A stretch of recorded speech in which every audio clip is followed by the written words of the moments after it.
Emotions are fickle things. Sometimes they rise slowly, sometimes instantaneously, and sometimes your heart is touched in a way that changes you forever. We'll be talking about Spy Family and looking at how Anya's innocence transcends Loid's hyperfocus and ultimately makes him more open to what actually makes him feel alive. Let's look into the blossoming of Loid's heart. When we meet Loid Forger for the first time, we hear that he's a spy and that in order to be a spy, he had to get rid of all aspirations and even his own identity. He does this for the noble goal of creating a better world. A world where travelling on trains, eating food, being with loved ones are done carefree, free from all the carnage, destruction, and shadowy aspects of life. But you have to wonder, how did Loid come to care about such a goal? How did he become a spy? And most importantly, why did he become a spy? What's driving this man to commit to a job that takes up all of his life? At the beginning, not even he remembers. For Loid, originally, Anya is more of a tool for the sake of his goal, rather than a person who he cares about deeply. Initially, every action Loid takes in relation to Anya is kind of robotic, such as learning to understand children using an instruction manual, and how he makes sure to reiterate that he's doing it all for the sake of the mission. He says this over and over. His heart was beating, but it wasn't exactly open at this point.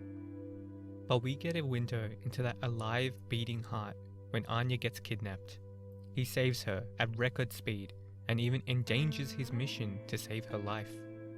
It's quite contrary to how he's been acting and portrayed to us.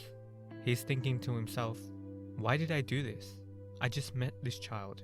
I just jeopardized my mission. Why did I do this? Then it all comes back to him in that instance. He remembers his past, his childhood. A boy standing alone, feeling isolated, and so powerless where all he could do was cry. Anya reminded Loid of his childlike self, of his past, and through that, he remembers why he became a spy in the first place. It all stemmed from wanting to stop children from crying like he did. He remembers this clearly now. He remembers his identity and he remembers his childhood. He regained what was lost, but he's also gained something new. He now feels a genuine connection with Anya. Despite this, he doesn't even understand why. The moment where he moves without thinking to save her, where he pushes his mission to the side, is the moment where it becomes clear that Loid's heart has been touched by Anya. It's a moment of transcendence. Loid isn't the same as he was before. He has someone to protect, and he never ever thought he would change in this way. And that's the thing, isn't it? When your heart is moved by something, you don't really have any choice in it. We don't have a choice in what makes our vision blur and our eyes weep. It could be a sad kitten on the street, a magnificent art piece, or a beautiful ocean. The things that tug us within are not within reason or able to be foreseen. They're irrational, just like a child. But it's that child within that also remembers what ignited those tears to begin with. It's the foundational root of who you are today. What viscerally revved your muscles into what you do today, into the actions that you take. Loid had forgotten the deep sadness that had kindled his flame of being a spy and saving the world.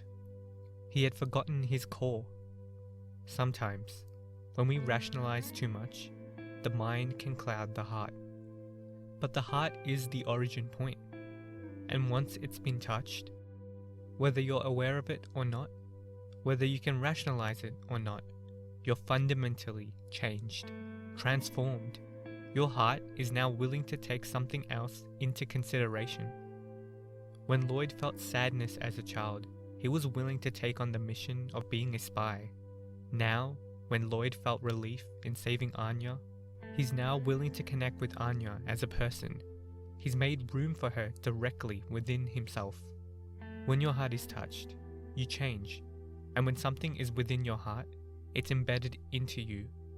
It's in your DNA now. If it dies, a part of you dies with it.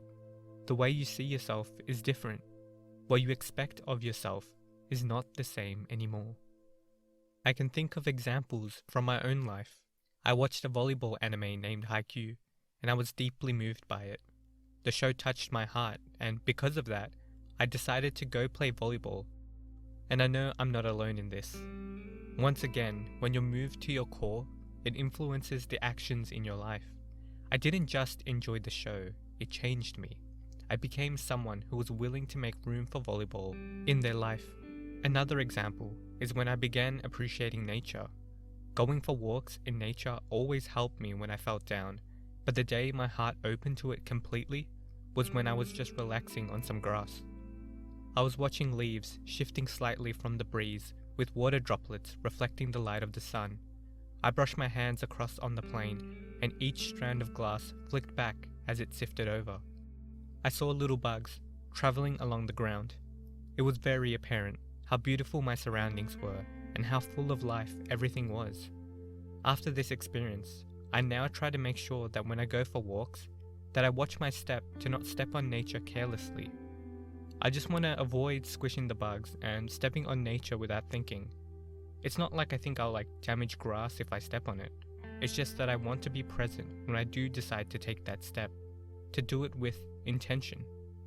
When your heart has been touched, your relationship with whatever moved you isn't the same.